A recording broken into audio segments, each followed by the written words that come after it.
Hey everybody, welcome to another episode of Reviewing Comics with me, your host, Alexander Turbin.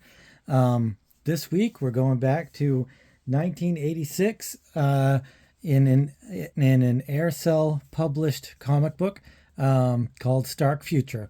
But before we get into that, I'd like to show you some of my own artwork that if you guys would like to help the channel and help my art career, I'd highly appreciate it. I produce a comic called Random Access, which I produce every month. I do 10 pages of full size, full color comic. There's actually two extra pages. It's 12 pages, but 10 is only in color. The other two are done by random artists. This issue is with Chris Knox, is Space Bear, which I've been serializing for the last few months. But there's also other artists that do covers and pin-ups and other two pages and whatnot. But you can get these at patreon.com/Alexander Turbin, or you can go to alexanderturbin.com, my website, or you could just contact me at AlexTurbin04401 at Instagram. And here's some of my other stuff. There's Random Access, and Mutandis and Cyrene and a bunch of other things. That'll be on my website. Excuse me. So, Aircel and Stark Future. I just read this. I must have read it back in 86 or 87 or 88 or whatever. But I don't really remember the story. But I reread it and I genuinely enjoyed it. There's a few things I have to say about it that aren't too what would you say, flattering, but not too much, because like I said, I did enjoy it. The very beginning intro is unlike a lot of indie comics. They would write an intro would be about themselves and about the difficulty of getting it going, or of the characters in the book and stuff. But this is a genuine intro to the world of Stark Future and the universe that it inhabits. It reads very much like a D&D background for the character in the universe. Not to say that that's a bad thing, because it's very well written. In fact, the whole book is very well written. I'm not sure that it was ready to be turned into a comic book. I feel like this should have either been a game module or a short story or a book or something like that. And maybe they should have done a little bit more to try to turn it into a comic.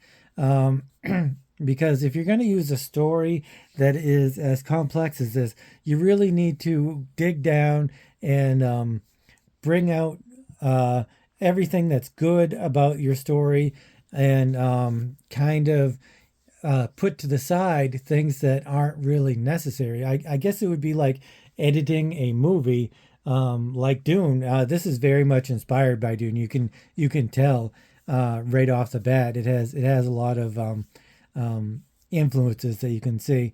But like turning a movie that's 4 hours into a movie that's even 3 hours, you have to make those choices. And I think sometimes you have to do that with comics, because you only have so much space to show what you want to show, and what you want to write. But so the story is very complex. It's about another galaxy where there's a world, and it has different layers to it. It has like a rich society, and it has a poor society, and it's got these miners, and you have the Rangers, which are kind of like badass. Um, it's just like it's a lot like Dune. It has maybe too many similarities to Dune. Um, so it starts out with this character, Eli Stark, and he's doing some sort of computer stuff. And then he's talking to his girl, I guess. Is that her name? Rachel? Yeah, he says Rachel. Um,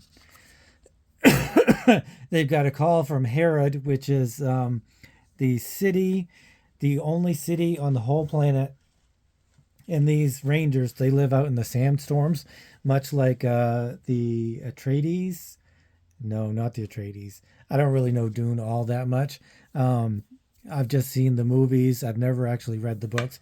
But you have the natives to the desert planet, which is basically what these rangers are. And so they have a sex scene. First page, bam, sex scene. It doesn't show anything, but that's what it is. So the problem with this book is that I had to reread a lot of the panels over again and a lot of the pages over again. And that is really kind of weak for a comic book. Like this, right after they have sex, they're escaping from something. And I guess it's like a sandstorm or something. And then there's like this giant worm thing. See, I told you it was very Dune inspired. So then they go through this whole rigmarole. I did not understand because they had the sex scene. I thought she was a pilot. He says they're going to Herod. She's like, I don't want to go. But then she says, okay, yeah, I'm going to go. So then they have this other character they don't introduce. I guess he's just a pilot. He says he's a pilot. But they don't really introduce him. They're not like, because it says 10 minutes later after this sex scene, which is a little odd in itself. But anyway, so they're running from this sandstorm, which I guess they live in the sandstorms. So and this pilot, and they come across a sandworm, and they go through this whole I don't even really know what it is, because the bad thing about this comic, like I said, is that you really don't know a lot of the action sequences, what's going on. I can let go some narrative art if it's like if somebody's handing something to somebody and it doesn't show it, or I don't know, just something like that. But this is a full-on action sequence, and you really have no idea what's going on. The illustrations aren't bad. The illustrations are really pretty nice. The inking is a little heavy, but I feel like the inking actually saves the pencils. I would really be anxious to see the actual pencils, because I feel like the inking kind of takes over and maybe does the pencil some justice, because it adds so much depth and texture and stuff like that. But I guess I don't think we'll ever know whether the pencils were really tight and the inker just went over stuff, or whether the pencil was pretty loose and the inker kind of did what he wanted to. I wish the sandworm was a little bit more concise. It's not a worm, it's a plant, because it goes in the beginning, it goes into great detail to say that the plants are the dominant carnivorous species. So this is some sort of carnivorous plant, I believe.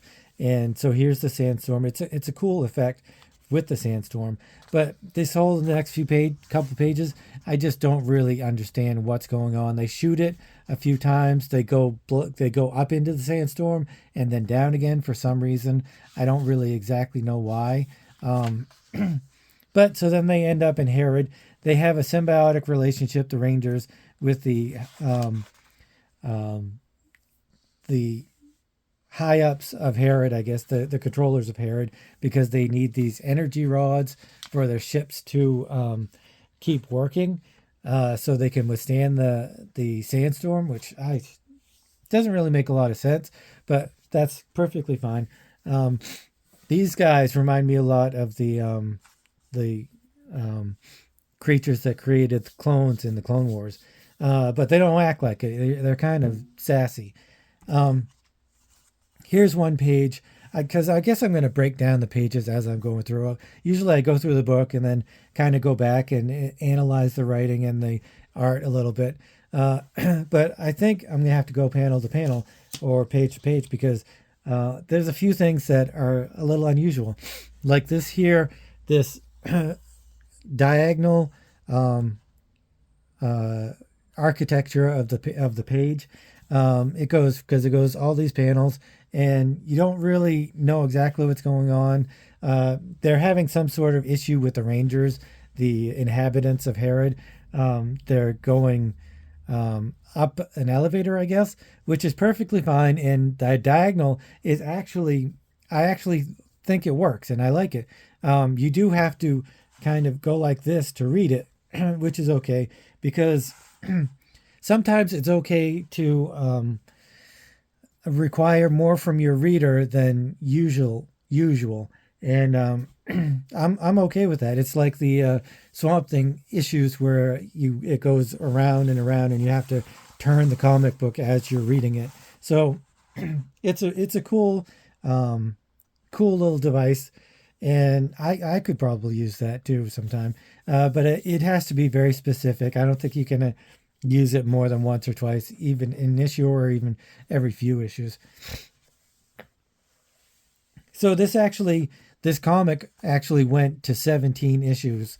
I don't think I've ever seen other issues of it, so maybe I might track down a couple more to see whether it went up or down. Oh yeah, I didn't say who it's by. The writer is Gordon Derry, and I guess he was the founder of Aircel, and because there's a very unique backstory for Aircel and Eternity and Malibu, and if nobody's gone through that, I might go through that sometime and do a deep dive into what actually that happened there. And the art is by Tim McGowan and David Duffy. I think that's right. David Duffy. David Day, sorry. I think David Day might be the inker, I would think. Anyway, getting back to the story, here's one of the Alulians. I think that's what they're called. And they're the leaders, the head of the city, and they live high up. So instead of telling Stark what is happening, he gives him a helmet, and he's going to psychically transfer the information because he's going to hire Eli Stark to go into the mines and find out what the terrorists are doing and why they're doing it. So all of this information is being relayed to Eli Stark through the helmet, which is a little Stargate-ish, which is pretty cool. But I think this predates Stargate TV show. So it goes through. It shows characters that are involved and some of their backstory and stuff like that, which I really like this part. I wish that there had been some sort of energy crackle or something to show that or mist or something like that to show that it was actually being transferred into his brain. But it's fine the way it is. So they go along, and he learns all of this information from the helmet, and it's okay. It's an all right story device. He says he's going to need 3 of these weapons that the Aurelians have, which are really high tech stuff, and the Aurelian will give him one. So they go into quite in depth on which rifles they're going to have. So it's very much, like I said, it's very much a Dungeons and Dragons type writing. I can only assume that Gordon Derry does better and gets better because the actual scripting and the dialogue and everything is very good, and so the actual writing is very, very good. It keeps your attention. Everything flows naturally and feels very realistic. And it's only, I guess, it's the setup in the way it is that it's got like this huge backstory, And instead of integrating the backstory into the comic, it just kind of blasts you with all this information and expects you to read all this and remember it as you're reading the comic. And I think it might have been better to actually have it in the comic and maybe taken a few pages away from it and had the intro as is the comic. Like they say, show, don't tell. I think this is one of those instances where they told and didn't show, and they should have shown instead of just relaying the information. But anyway, they go down into the mines or the lower levels, and they get attacked by this werewolf creature. And this guy's art, these guys' art, is pretty good. They've got some good facial expressions. They've got some good movement in their characters, but their representation of action sequences is not very good. Gun shooting and then being blasted by the gun. I have no clue what happens here. She's aiming at two different places. So this action sequence really is very hard to understand, and it's because it's too fast. If this had been 3 or 4 or 5 panels, I think it would have worked a lot better. And this choreography of the panels is like they're trying to do this diagonal thing, and it really just didn't work. I applaud the ambition of trying something new and experimenting. I will never put down any comic creator that experiments doing stuff, because you have to be experimental in all of your art, or you'll never get better and you'll never change, and you'll just keep rehashing the same thing. So it's a little weak, this action sequence. And then they go to the why the wolf attacked him, and first they're like, did somebody hire you? And then he says, no, there's a blood feud. And but then he says he's sorry and let me live and leave and go away and stuff. And that, it just kind of doesn't make much sense. But then there again, I think that the role-playing aspect of the writing really goes too deep here. It feels like this is an NPC that happened upon the group. But so they go along and they're exploring more, and then he ends up going into a store of some kind, and he's going to buy or sell. No, he's going to buy more of the guns that the Ariel gave him, because he wanted 3, but the Ariel, I don't even know if that's what it's called, only gave him 1, so he wanted 3, so he wanted some more ammo, because if he's going into the mines, he wants to be as prepared as he possibly can. So he goes into the shop, and he finds a sword. It's got like some wires from it hanging from it, and so he just kind of leaves the store, and that's how it ends. He's going on to his next part of his adventure. The last few pages is more in-depth version of what we saw in the very beginning. This is the history of Canaan, and then this is the history of Canaan's Rangers, which is basically the same. It's just retelling the inside covers story, and they're kind of going to more detail and adding some illustrations. I really feel like this kind of wanted to be an RPG role-playing game, and they turned it into a comic book, which is perfectly fine. And then here's a couple of pin-ups of the main characters, which is pretty cool. Rachel and Eli Stark, I guess. The inking is really nice. I really like the feathering and the brush strokes and the different line weight of the brush or pen or whatever he did. It looks like brush to me. Yeah. So the weakness of the art is really the narrative art aspect of the book, because the action scenes really leave you confused. And here's an advertisement for Dragon Ring and Samurai, which I'm gonna get maybe a dragon ring and a couple samurais.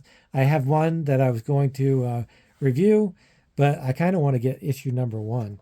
And here's the back cover, which is Eli and Rachel, and I can't remember who that other guy is.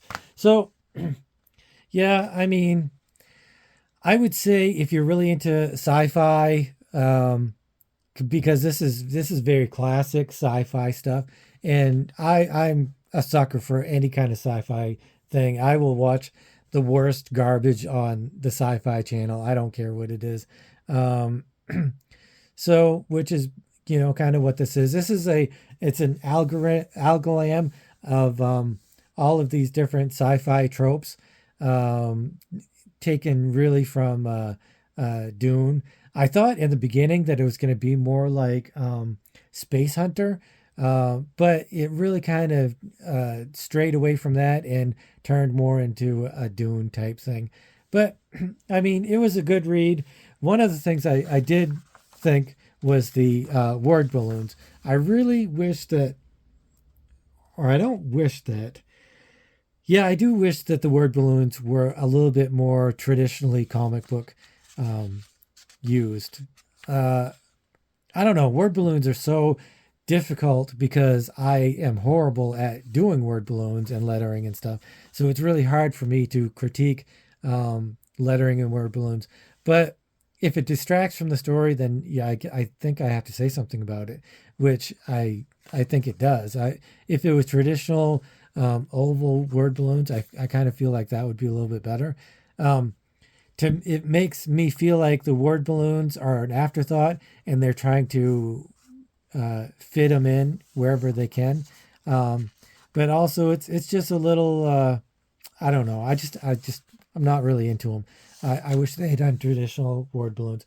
But the art is pretty good, except for some of the narrative art and the action sequences. But the pin-up parts, like I really like the line work and the alien technology, and even this little off um, profile of the character. I really like that. Um, so yeah, overall, I think I would give this a 6. I think if they had neatened a few things up, it could have been a really good read, and it was a pretty fun read. Like I said, it feels a little bit too much like a D&D adventure. Um, but if you guys enjoyed this, consider subscribing, and thanks for walking down memory lane and looking at Stark Future from 1986. And I will see you again next time. See you later.